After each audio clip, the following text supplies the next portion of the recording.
Hello students, ఇప్పుడు ఒక interesting chemistry situation. Water, ethanol రెండింటినీ కలిపితే వాటి బాయిలింగ్ పాయింట్ ఎలా మారుతుంది? ఒక mixture boiling point pure water కంటే తక్కువగా ఉంటే దాని వెనుక ఏ కాన్సెప్ట్ ఉంటుంది? రౌల్ట్స్ లానా, పాజిటివ్ డీవియేషనా, నెగటివ్ డీవియేషనా? ఇప్పుడు చూద్దాం. క్వశ్చన్ ఏంటంటే మల్టిపుల్ చాయిస్ క్వశ్చన్ నెంబర్ 2 చూడండి. The boiling point of an azeotropic mixture of water and ethanol is less than that of water. This mixture shows. ఇక్కడ కీవర్డ్ ఏంటి? Boiling point less than water. ఈ ఒక్క క్లూతో answer ని గుర్తించగలరా? మీ answer ను ముందుగా guess చేయండి. Options ఏమున్నాయో ఒకసారి చూద్దాం. Negative deviation from Raoult's law. Number 2 second option positive deviation from Raoult's law. Number 3 option third వచ్చేసి no deviation from Raoult's law. Option 4 deviation which cannot be predicted. చూడండి, positive నా negative నా? Boiling point తగ్గితే vapour pressure ఎలా ఉండాలి? ఈ connection గుర్తుపెట్టుకోండి. ఇక ఆన్సర్ మరియు ఎక్స్ప్లెనేషన్ చూద్దాం. Correct answer option 2 positive deviation from Raoult's law.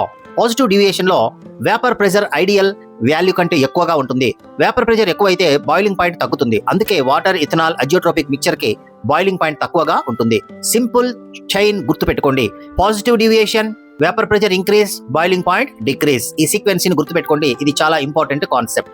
Second multiple choice question కూడా కంప్లీట్ అయింది. పాజిటివ్ డీవియేషన్ అంటే హై వేపర్ ప్రెషర్ అండ్ లో బాయిలింగ్ పాయింట్ అని గుర్తుంచుకోండి. ఈ రిలేషన్ గుర్తుంటే సిమిలర్ క్వశ్చన్స్ చాలా ఈజీ. మీకు ఎగ్జామ్ లో ఇవే క్వశ్చన్స్ వస్తాయి.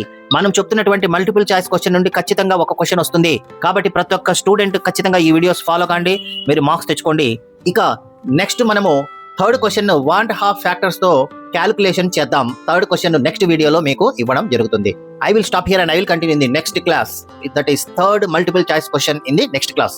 Next video కోసం ఎదురు చూడండి. Thank you very much.